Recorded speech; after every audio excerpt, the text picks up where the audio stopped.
Today is all about getting our alumni hired. We have 10 amazing companies here today meeting our alumni, and we're really happy to be connecting the dots between the two. For once, the companies are coming to me rather than me having to chase them on LinkedIn and other job sites. We already hired a couple of friends from Wagon, and they all turned out to be amazing employees. And I'm here to spot a couple of newbies.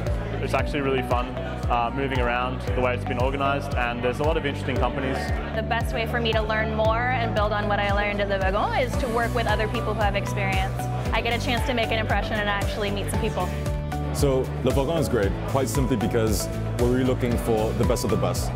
The mindset that people have here, that definitely mimics a lot of people that end up freelancing. And that's why it's interesting for us as a company that focuses on freelancers to be here. It gives students a much more active role in the hiring process. We're here to collaborate with alumni of the Bootcamp, so to give them a first opportunity to get their foot into the door. Being able to be in front of companies at the stature of Mercedes-Benz and global corporations that I would never have considered to do before gets me really excited for what my future holds and what Wagon is going to allow me to accomplish.